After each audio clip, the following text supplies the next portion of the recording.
I'm Dom, the BCBA mom, and welcome to A Day in the Life. So I'm already here. I'm at a studio. I am getting ready to do a podcast, and then I'm meeting up with some BCBA friends for lunch. And just come along with me as we do A Day in the Life of a BCBA on a Sunday.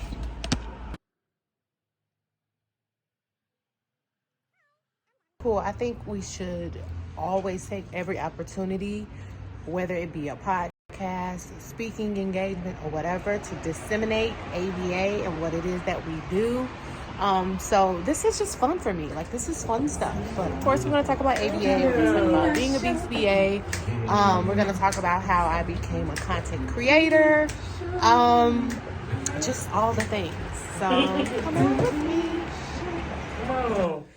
It's time for the Venus Show. All right. And that's what it was. Thank you. Thank you for that. You're welcome. We don't have a budget to pay you, but no. you could be a sponsor. Thank you. Ladies and gentlemen, we now have a theme song. An intro. The Dutch. So, can you just share with us your journey from starting as a BCBA and the transition into being a content creator? Okay, so I think that is a really funny question because it really does start all the way back to probably high school. Okay. So just a little bit of background about me. I've always been into theater. I am a theater kid. I am a drama kid. I've always, in any single play that I can get my hands on, I was in that play from as long as I can remember, whether it was in church, in high school, in college. Like, I've always been drawn to that. But I've also felt like I've been drawn to the service of helping people. And I get that from my mom, and she says that we get it from my granddad. So when I was in high school, I had to make the decision, do I pursue a career in acting, which is very scary, or do I follow something that is a little more practical that I also love? So I decided to major in psychology. Majored in psychology, got my bachelor's, went to a HBCU. Shout out to South Carolina State University. I was in the marching band. Best experience of my life. Came back home. I felt like I immediately had to get my master's.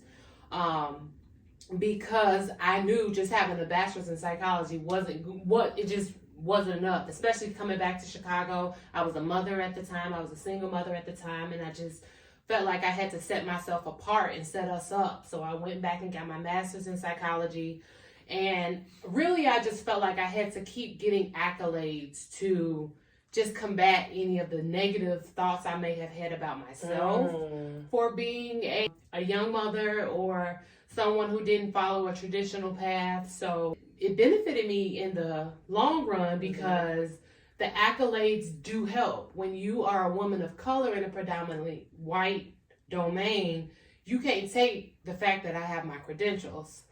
So once I had my credentials and I started just teaching in my small circles, like leading, being a leader as a BCBA in my small circles, I realized I had a lot to say, and I had a way of saying it that was very relatable. So I decided to eventually start a YouTube channel, just really explaining tips on ABA from the perspective of an autism mom. That is also another intersectionality of my identity that I wanted to bring to the forefront. I'm a Black mom. I'm a BCBA, and I just wanted to share tips. And then I started sharing tips about how I became a BCBA, and then like it blew up. Yeah. In so many words, it blew up because I tapped into that audience of Black aspiring clinicians that just needed to see themselves represented on screen, even if it was a phone screen. You know what I mean?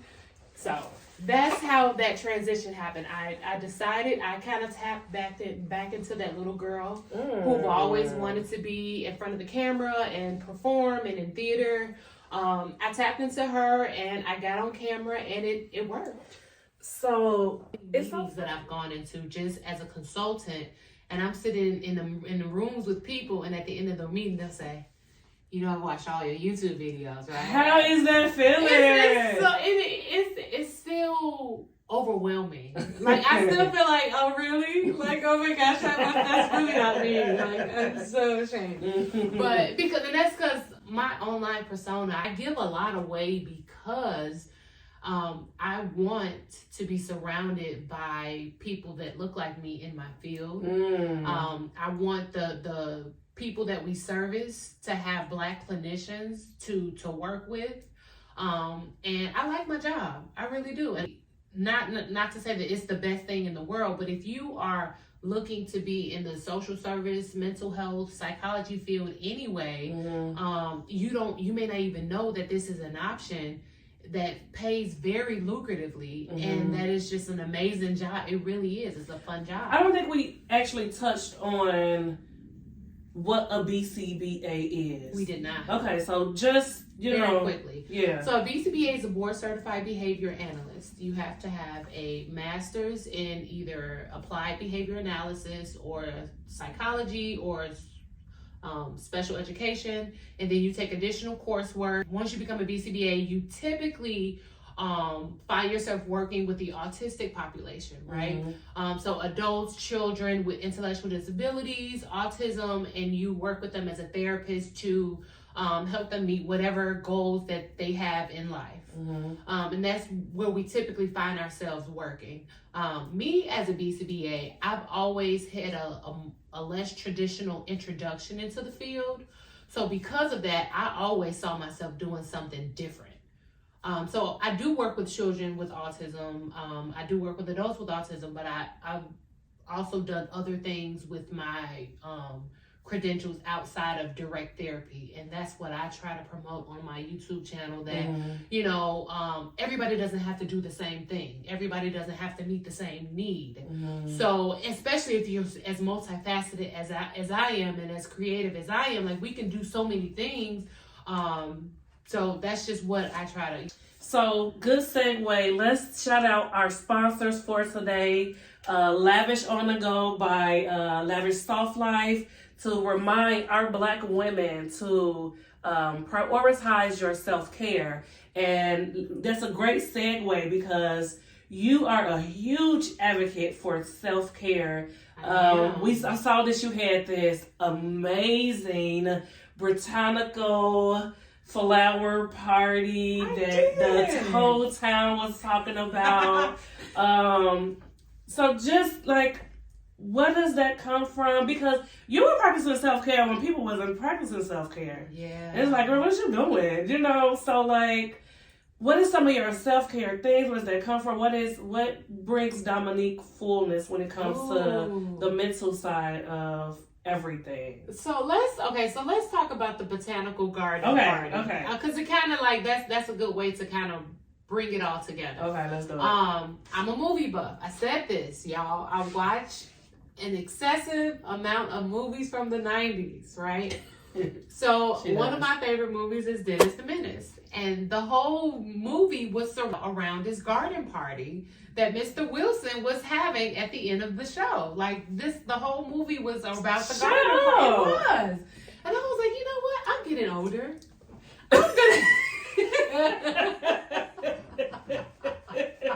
Shut up! When you think about it, right? Because he had to get into the contest first.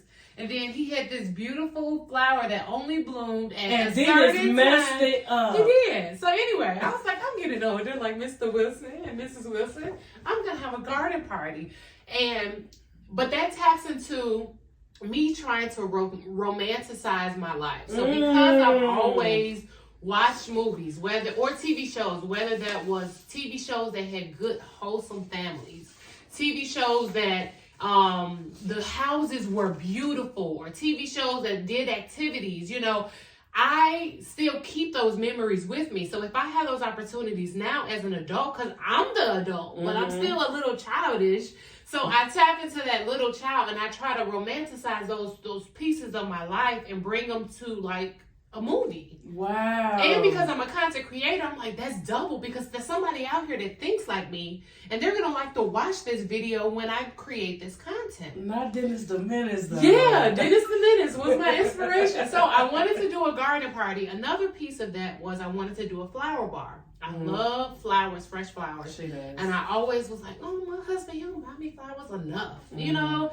Like, I want, and it was like every 2 weeks I started buying myself flowers just to wake up to look at them, just to arrange them. That is, I needed to start doing things that kept my hands busy and my mind busy, because soon after, you know, we all were in a pandemic, and then stuff just started getting harder. Life started getting harder. But before that, I had a very demanding job. Being a therapist, I think about clients that I haven't seen in 11 years. You know what I mean? I keep that stuff. On top of that, I'm a mother of a child with special needs. Like, that is another layer of things I have to navigate on a daily basis, that I'm like, I need to find my peace every single day. It was a journey. It wasn't like all right, I am happy. It's like, no, every day you need to intentional. You have to find intentional things to be happy. Yes. So, and then I was in pain all the time. I got pregnant. I gained like 65 pounds during my pregnancy, and my back, I was in so much back pain, and it just never went away. So the kid is 6, and I'm still experiencing like back pain. Well, he was a really big baby. He was a really big baby. But so I started getting into yoga, and I tried to get into meditation, and you know, these things don't even cost a lot of money, so it helped. I started taking walks. But if you take a walk, like, no, she's like, you need to get out and walk. You need to walk. I'm like, okay. I think about you every time I walk. You should. Get out and walk. You need to get out and walk. You need to get out and walk. I'm gonna get out and walk. So little things like that. And when I do, so like, I have kids, right? And they can be stressful. A lot of people are like, dude, you got 4 kids, isn't that stressful? Not if you enrich the environment, right? So identify the things that your kids like and do those things with them. Set out time for that, where you can be uninterrupted with your kids, and then you may have fun too. Like, I love carnivals. I love Disney movies. I love getting cotton candy and going and getting ice cream. Like, secretly, you love that stuff too, right? So why do you keep saying no? Carve out time, spend time with your kids, romanticize that part of your life. You know what I'm saying? Like I said, it was those movies where I saw nice, wholesome families being represented. I was like, I want to do that with my kids. I love that. Yeah, and so it's just not engaging in power struggles. Like, it's soft life. All right, so I just completed my podcast, and now I'm on my way to lunch. You're next. Bye. Okay, so I just made it to the restaurant. We have rooftop reservations, and I'm meeting up with a group of Black BCBAs that I've known, I don't know, probably my whole career at this point. Yeah, so it's a great group of girls. I don't know how much I'm going to be able to get, how much footage I'm going to be able to get, but I'll try to bring you along just a little bit.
Said it before in previous videos, having a BCBA community is so essential to you having success in your career.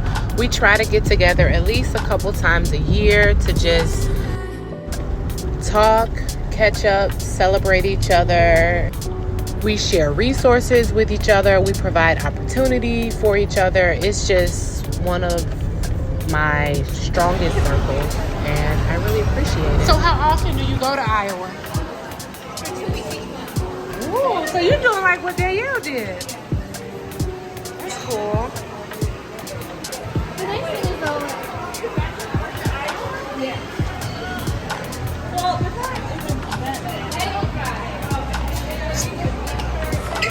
Hi guys! Was that a photo or video? It's a video. Oh.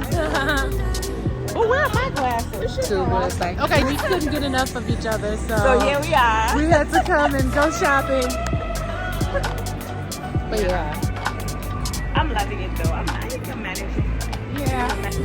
So that's it for another day in the life of Dom, the BCBA mom.